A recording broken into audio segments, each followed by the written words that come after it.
এই যে বিশ্বব্যাপী অপতথ্য ছড়াচ্ছেন যারা, তারা ইতিপূর্বেও করে বিএনপি যখন ক্ষমতায় অথবা বিএনপি অপোজিশনে থাকলেও নানাভাবে কালিমালিপ্ত করার জন্য তারা নানা ধরনের প্রচেষ্টা চালিয়েছে। শেখ হাসিনা জঙ্গি দমনের নামে যা করেছেন এটা প্রহসন, তামাশা এবং নাটক।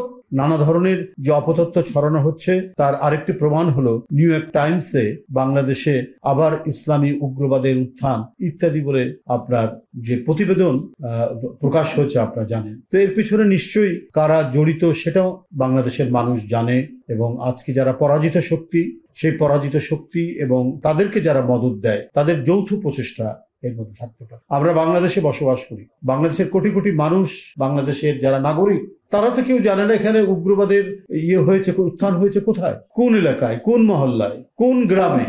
এখানে যারা ধর্মপ্রাণ মানুষ তারা উপাসনালয়ে যাচ্ছেন, মসজিদ, মন্দির, প্যাগোডায়। যারা অন্যান্য সাংস্কৃতিক কর্মকাণ্ডের মধ্যে রয়েছেন তারা তাদের সাংস্কৃতিক কর্মকাণ্ড করছেন। বরং ফ্যাসিবাদের ছোবল নেই, বিষাক্ত ছোবল নেই। মানুষ একটু নির্বিঘ্নে তার ধর্ম পালন করতে পারছে, মানুষ তার দৈনন্দিন কাজকর্ম করতে পারছে, পেশাজীবীরা তাদের যে পেশা সেই পেশায় নিয়োজিত থাকতে পারছে।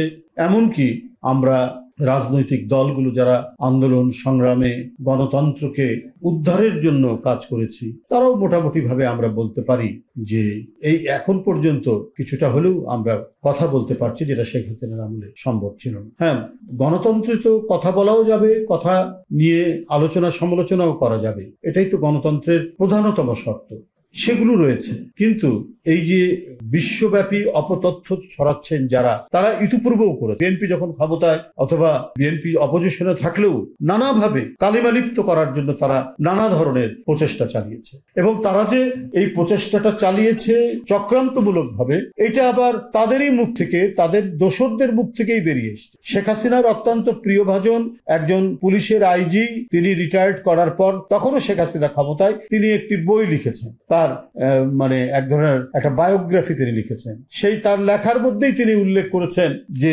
শেখ হাসিনার আমলে জঙ্গিবাদ দমনের নামে মানে মাঝে মাঝে যে কাজগুলো তিনি দেখাতেন, এগুলো যে নাটক, সেই নাটকের একটা পরোক্ষ উল্লেখ সে আইজি সাহেবের বইয়ের মধ্যে আছে। মোহাম্মদ শহীদুল হক বোধহয় তার নাম, তার বইয়ের মধ্যে এটা আছে। সুতরাং এই একটা লাইনেই প্রমাণিত হয় শেখ হাসিনা জঙ্গি দমনের নামে যা করেছেন এটা প্রহসন, তামাশা এবং নাটক।